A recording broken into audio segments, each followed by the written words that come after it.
Muito bem, conforme nós havíamos comentado, agora a gente vai falar de uma espécie de inelegibilidade relativa que está prevista no 14, parágrafo 9º da Constituição Federal, que é aquela em que, além da hipótese prevista na Constituição, a lei complementar pode estabelecer outros casos. Vamos analisar?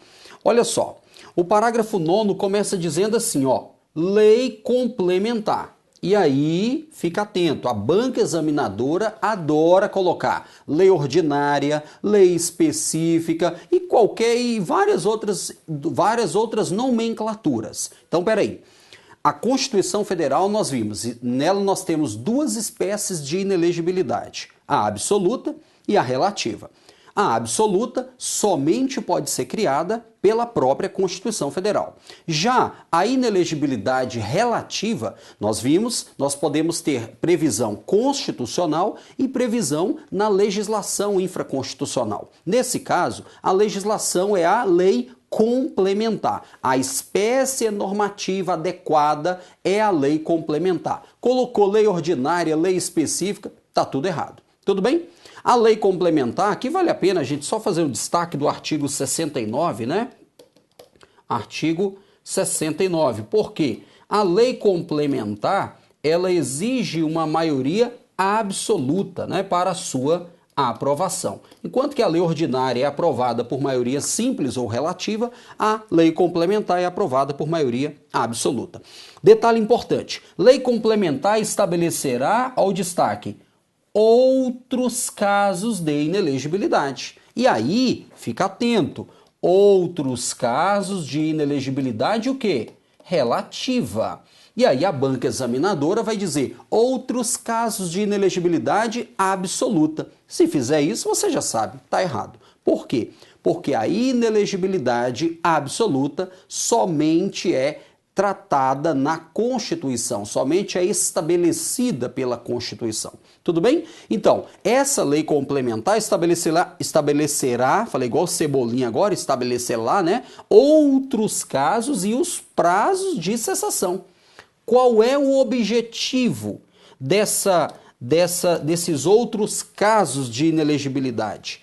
Proteger a probidade administrativa, a moralidade para exercício de mandato considerada a vida pregressa do candidato e proteger a normalidade e legitimidade das eleições. Isso tudo contra o quê? Isso tudo contra a influência do poder econômico ou o abuso, né, do exercício de função, cargo ou emprego na administração direta ou indireta. Na verdade, no sentido bem amplo, proteger a lisura do processo eleitoral. Foi com base nesse dispositivo do 14, parágrafo 9º, que foi editada, promulgada e publicada a chamada Lei da Ficha Limpa, como ficou conhecida popularmente, a Lei Complementar 135 de 2010, que trouxe exatamente outros casos de inelegibilidade e novos prazos de inelegibilidade. Então, a Lei Complementar 135 de 2010, ela alterou a Lei das Inelegibilidades, a Lei Complementar 64 de 1990, exatamente vindo ao encontro desse comando constitucional, né? Foi chamada de ficha limpa, por quê? Porque ela visa proteger a probidade, a moralidade, visa proteger a lisura do processo eleitoral contra o abuso do poder econômico, corrupção, fraude, compra de votos, enfim, essas coisas feias que ainda acontecem. Então, fica atento com esse detalhe, beleza? Vamos comigo. Agora, nós vamos fazer uma nota importante sobre a impugnação do mandato eletivo. Nós estamos no 14, né? Todos esses comentários, artigo 14, agora parágrafos 10 e 11. A questão básica aqui é a seguinte, ó, nós vimos que para a pessoa poder se eleger, ela tem que atender diversas condições, atender diversos requisitos, previstos tanto na Constituição quanto na legislação. Caso uma pessoa, por exemplo, seja eleita descumprindo, né, esses requisitos, por exemplo, com corrupção, fraude, abuso de poder econômico e tal, é possível que esse mandato seja impugnado, ou seja, que essa situação de ilegalidade seja levada ao conhecimento da Justiça Eleitoral. É disso que eu vou te mostrar agora. Olha só, o mandato eletivo poderá ser impugnado ante a Justiça Eleitoral. Então, a competência para analisar essa impugnação é na Justiça Eleitoral. Questão importante. Você vai perguntar assim, Wellington, qual é o prazo dentro do qual o mandato poderá ser impugnado? A resposta está aqui, ó. 15 dias contados da diplomação. Cuidado, destaca a palavra diplomação, porque na hora da prova é comum a banca colocar posse. E se fizer isso, por favor, não fique com medo, diga, tá errado. É da diplomação. E a pessoa que vai fazer a impugnação do mandato eletivo, um partido político, uma coligação, um candidato ou o próprio Ministério Público, vai ter que instruir a ação com provas do abuso do poder econômico, corrupção ou fraude. Então, a legitimidade ativa dessa ação, quem pode, né, propor essa ação? Um outro candidato, um partido político, uma coligação ou o próprio Ministério Público, né, com a ideia de defesa do regime democrático, fiscal da lei, na temática também de função eleitoral, né? Então, essa ação tem que ser instruída com provas de que houve corrupção, fraude ou abuso de poder econômico. Legal? Aí o parágrafo 11, eu até vou colocar aqui, ó, a ação. Essa ação, ela é chamada de AIME, só para você contextualizar. Ação de impugnação de mandato eletivo. Beleza? Esse é o nome da ação específica. Essa ação de impugnação de mandato tramitará em segredo de justiça. Ou seja, né, os atos do procedimento em segredo. Para quê? Para manter a imagem da pessoa, né? Respondendo o autor na forma da lei, se temerário ou de manifesta má-fé. Então, exatamente para proteger a imagem, a honra daquele que, né, é o legitimado passivo, porque o legitimado ativo é quem propõe essa ação. O legitimado passivo é o candidato, né, que está sendo alvo dessa impugnação. Ó, o candidato X foi eleito com corrupção, com compra de votos e tal. Então esse cara é o que está sendo, que a gente vai chamar de legitimado passivo. Aí, para proteger a sua honra, a sua imagem, porque às vezes a pessoa querendo perseguir pode propor essa ação de má-fé. E aí você não pode, né, macular a honra e a imagem das pessoas. É um direito fundamental previsto no artigo 5º, inciso 10 da Constituição. Então a ideia é, a ação vai tramitar em segredo de justiça e o autor responde na forma da lei se for comprovada, por exemplo, que ele agiu de má-fé. Beleza? Legal? Fechou? Vamos caminhar. Agora, nós vamos entrar num outro ponto muito importante, que é a privação dos direitos políticos. E aí eu volto a dizer, falou de privação, nós estamos no campo direitos políticos negativos. Por quê? Porque são espécies de impedimento, de restrição ao exercício da cidadania. A Constituição aqui vai trazer 3 palavras importantes para nós. A primeira, cassação. A segunda, perda. E a terceira, suspensão de direitos políticos. Então, olha só, ao analisar o artigo 15, 2 coisas básicas você tem que ficar bastante atento. Primeiro, diferenciar cassação, perda, suspensão. E segundo, verificar quais são os casos de perda, quais são de suspensão. No primeiro ponto é o seguinte, falou de cassação, você vai dizer, não pode haver cassação de direitos políticos. Cuidado, é comum nós ouvirmos falar de cassação do mandato, que é um nome comum para perda do mandato. Ah, o fulano de tal perdeu o mandato, foi cassado. Então, no sentido até coloquial, poderíamos dizer, é possível haver cassação do mandato. Tudo bem agora? Cassação do direito político não pode haver, que seria você retirar arbitrariamente os direitos políticos de uma pessoa sem observar o devido processo legal. Agora, embora não possa haver cassação, é possível haver perda ou suspensão dos direitos políticos. Então eu vou colocar assim, ó, cassação, não. Agora, perda e suspensão, deixa eu só dar uma melhoradinha aqui, vamos ver, aí agora ficou mais bonitinho. Perda e suspensão, sim, beleza? Então não pode haver cassação, mas pode haver perda ou suspensão. E aí você pergunta, Wellington, em que casos haverá perda ou suspensão? Tá aqui, ó. Esses são os casos. Opa, deixa eu melhorar. Pronto, fechou. Tá aqui. Do inciso 1 ao 5º, nós temos os casos taxativos de perda ou suspensão de direito político. A questão mais delicada é porque o texto constitucional diz que pode haver perda ou suspensão, mas não define, não disciplina quais são os casos exatamente que gerariam a perda e quais os casos que gerariam a suspensão. Olha só. A Constituição diz, olha, por exemplo, condenação criminal transitada e julgado, improbidade administrativa, né, cancelamento da naturalização, tudo isso gera perda ou suspensão, mas não diz quais são os casos de perda e quais os de suspensão. A doutrina constitucional dominante criou uma classificação para isso, e eu vou te mostrar.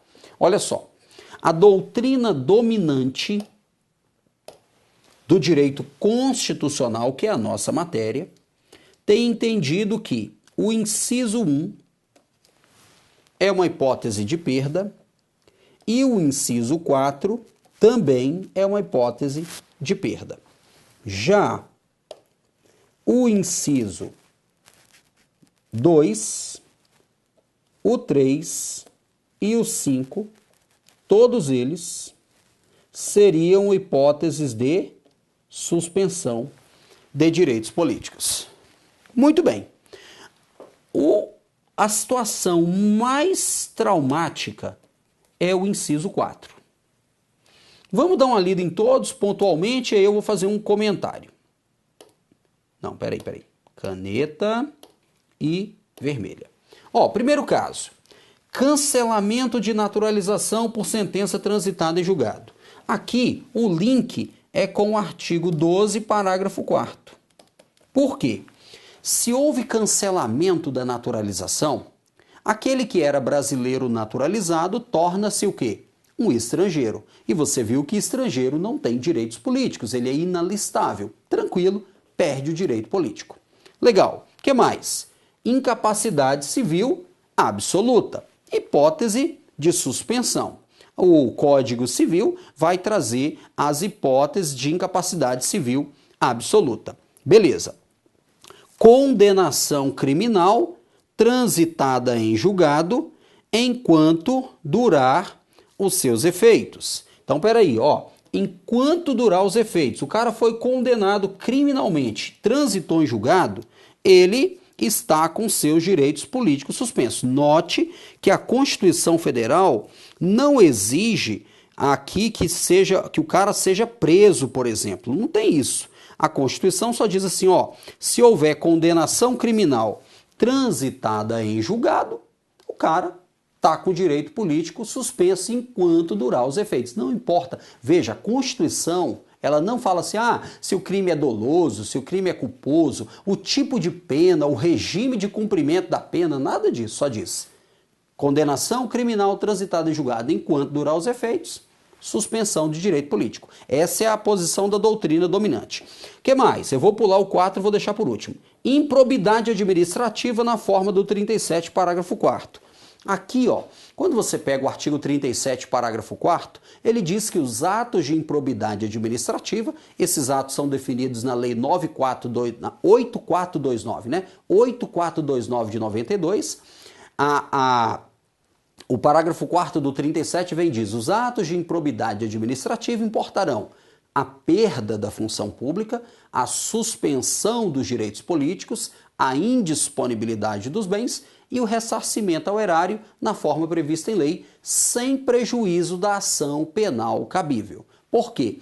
Porque a ação de improbidade administrativa é uma ação civil. Ela não tem conotação penal, pelo menos para a doutrina dominante. Há quem defenda o contrário, mas não é a posição dominante, nem a que está, nem a que a gente extrai da Constituição. Então, a ação de improbidade, a condenação por improbidade pode gerar a suspensão de direito político, como eu disse, na forma prevista na Lei 8429. Agora, o inciso 4º é o problema. Alguns brincam e dizem que o inciso 4º é o chamado inciso da discórdia. O inciso 4º é o caso do inciso da discórdia. Só para contextualizar aqui, ó, depois se você quiser olhar, eu até citei o artigo, o Código Civil, né? Artigo 3º do Código Civil, que vai tratar da incapacidade civil absoluta. Olha só, o caso do inciso 4º ele é emblemático, porque ele diz assim, ó, recusa de cumprir obrigação legal a todos imposta ou prestação alternativa nos termos do artigo 5º e 8º. Aqui nós temos o chamado imperativo de consciência. O que é isso? Eu alego uma crença ou convicção filosófica ou política para não cumprir obrigação legal a todos imposta. A Constituição diz no artigo 5º, inciso 8º, que se eu alego esse imperativo de consciência, essa escusa de consciência, ou seja, uma crença ou uma convicção filosófica ou política para não cumprir uma obrigação legal a todos imposta, o Estado vai me dar uma prestação alternativa na forma da lei. Bora tratar de um exemplo prático. Eu chego perante a autoridade militar das Forças Armadas e digo, olha, eu não posso ser recrutado, não posso me tornar um conscrito, porque minha religião não permite. Eu não posso trabalhar com isso, com armas e tal, e aí eu posso alegar isso? Posso, beleza. Aí o Estado, na forma da lei, vai me dar uma prestação alternativa. Ó, então você vai trabalhar na área administrativa, você não vai, né, trabalhar com armas e tal. Eu falo, beleza, tranquilo. Eu não cumpri aquela prestação principal, mas eu cumpro a prestação alternativa. Tá tudo bem. O problema é quando a pessoa não cumpre a prestação principal e também se recusa a cumprir a prestação alternativa. Para a doutrina dominante mesmo, no direito constitucional, se a pessoa descumprir as duas, a principal e a alternativa, haverá perda de direito político. Tudo bem? Para a doutrina dominante em direito constitucional, essa é a posição. O detalhe é que a lei do serviço militar e o Código de Processo Penal dizem que haverá suspensão de direito político. Então, por que eu te falei que o problema é o inciso 4º? Porque a doutrina dominante em direito constitucional diz perda de direito político. Por que perda? Porque o cara vai perder e não há um período definido para ele readquirir. Ele perde, por exemplo, eu falo assim, eu não vou participar do tribunal do júri não, porque minha religião não permite. Aí o CPP, Código de Processo Penal, diz assim, então peraí, eu vou te dar uma prestação alternativa. Aí eu falo, também não vou cumprir. Então se eu descumprir as duas, vou ficar sem meus direitos políticos. A doutrina dominante diz, é perda. Por quê? O Estado não vai dizer, você vai ficar 1 ano, 2 ou 3, nada disso. Eu vou ficar sem meus direitos políticos até o momento em que eu decida cumprir aquela prestação. Entendeu? A perda não é definitiva, como muitos dizem assim, nesse caso, sempre que perder, pronto, nunca mais volta. Não, é possível readquirir os direitos políticos. Tudo bem? Então, cuidado. O inciso 4º, o CPP e a lei, por exemplo, do serviço militar, diz suspensão. A doutrina constitucional, perda. Tudo bem? Então, temos que tomar cuidado. Aí eu sei, a pergunta é, Wellington, e na prova, o que eu faço? O ideal é que, em virtude disso, não se cobrasse essa temática até haver um consenso, não é? Nas provas, geralmente, quando cai, as bancas não têm explorado exatamente essa divergência, porque normalmente as questões são até anuladas. O CESP, por exemplo, tem se mantido em regra com a doutrina que considera perda. Já a FCC, por exemplo, já considerou em alguns casos, suspensão. Então, é meio delicado. Várias bancas, a maioria das outras bancas nem abordaram, o que é ótimo, a não ser que cobre uma bibliografia específica, conforme o autor tal. Aí você vai lá e responde conforme aquele autor, beleza? Mas nesse ponto realmente há uma divergência. Por isso que eu destaquei para você essa questão do inciso 4º e deixei bem destacado porque é o ponto mais discutido.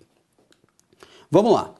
Aqui eu trago uma decisão do Supremo Tribunal Federal que diz: a inelegibilidade tem as suas causas nos parágrafos 4º a 9º do 14 da Carta, que se traduzem em condições objetivas, cuja verificação impede o indivíduo de concorrer à carga eletiva ou, se eleito, de os exercer.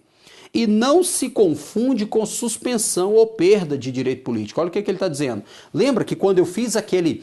isso é bem interessante. Quando a gente começou a nossa aula, eu fiz uma visão geral e eu dividi para você político, direito político positivo, negativo, ativo, passivo, privação e inelegibilidade.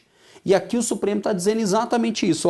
Não confunda a inelegibilidade com suspensão ou perda de direito político, cujas hipóteses são previstas no 15, que a gente está cuidando agora, e que importa a restrição não apenas do direito de concorrer, né, mas também ao direito de voto e o sufrágio. Por essa razão, não há inconstitucionalidade na cumulação entre a inelegibilidade e a suspensão de direito político.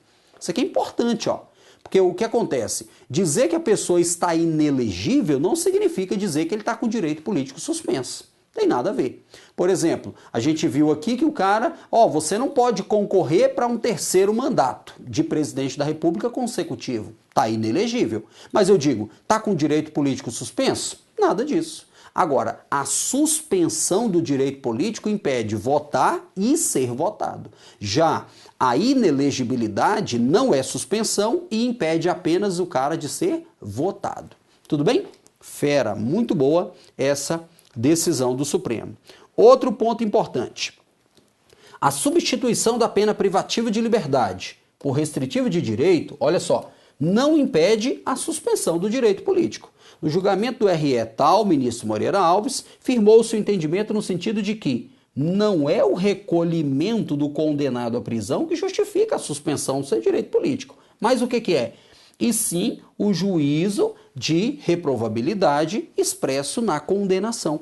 E aí eu volto a bater naquele ponto que eu já falei. Cuidado, não é a prisão que gera suspensão de direito político. É tanto que presos provisórios, ou seja, aqueles que ainda não foram condenados em sentença transitada e julgado, estão com o direito político ativo. Em tese, poderiam votar e, em regra, até ser votado. Poderia, levando literalmente no contexto da Constituição. Então, o que suspende o direito político é a condenação criminal transitada e julgado. Não importa se o cara foi ou não para a cadeia, não importa se a pena privativa de liberdade foi substituída por uma restritiva de direito, enfim, condenação criminal transitada e julgado suspende o direito político enquanto durar os efeitos da condenação. Legal, muito bom. Agora, nós vamos entrar no último tópico da nossa temática, o princípio da anterioridade eleitoral, ou o princípio da anualidade da lei eleitoral. O resumo básico é o seguinte, esse princípio, ele é uma homenagem, ele é uma garantia da segurança jurídica. Por quê? O processo eleitoral, ele é conduzido por um conjunto de normas. E essas normas têm que estar previamente vigentes para que seja de conhecimento de todos as regras do jogo. Eu não posso chegar ali na véspera do jogo e alterar, né? Imagina, nós vamos para um concurso público, publica-se um edital com as regras do jogo. Aí faltando 2 dias para a prova, vai lá e muda todas as regras do jogo? Não pode, isso seria extremamente complicado, né? Desestabilizaria todo o processo. E nas eleições é a mesma coisa.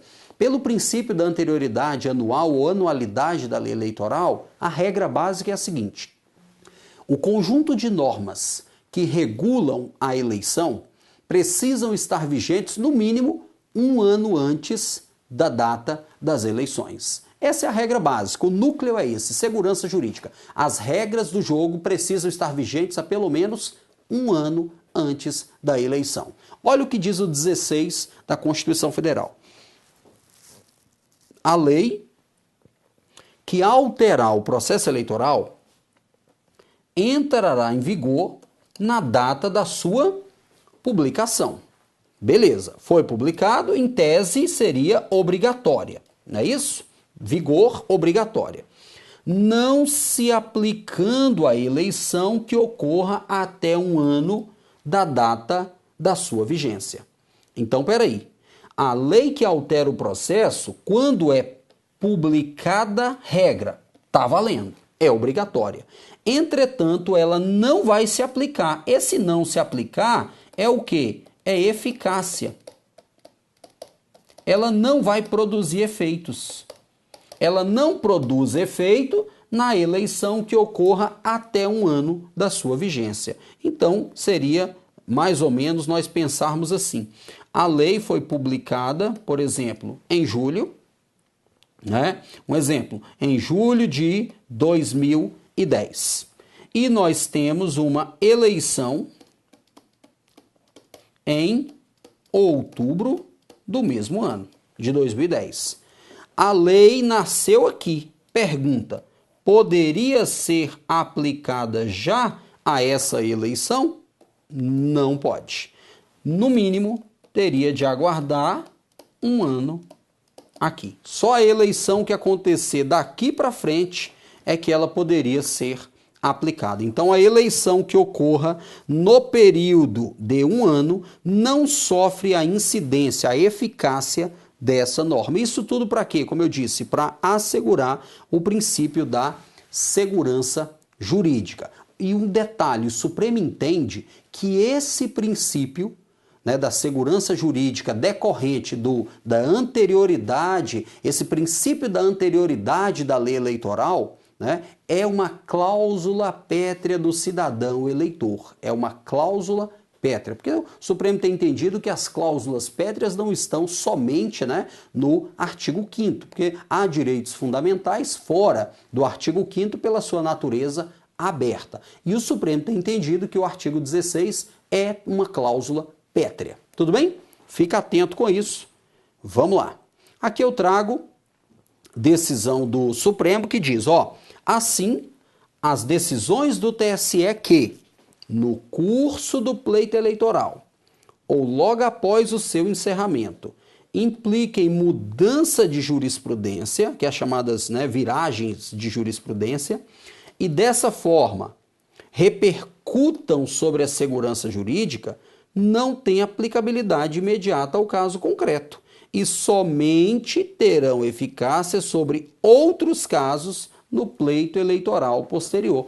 Questão interessante essa daqui, porque quando a gente lê o artigo 16, ele diz assim, a lei que alterar o processo eleitoral. A doutrina e o Supremo têm entendido que aquele vocábulo lei tem sentido amplo. Não é somente a lei estritamente formal feita no Congresso. O Supremo já aplicou isso para a emenda à Constituição e agora a gente vê que ele diz, olha, as decisões do TSE que mudem, né, a jurisprudência sobre a questão das eleições e mudem e tenha reflexo na segurança jurídica, também não vão ter aplicação imediata, não. Vão ter que observar uma garantia de segurança jurídica. Beleza? Fica atento com esse detalhe. Então tá aí, fica atento com essa situação. E aí eu finalizo agora a nossa temática. Qualquer dúvida que você tiver, manda para mim, tá certo? Um grande abraço e até a próxima.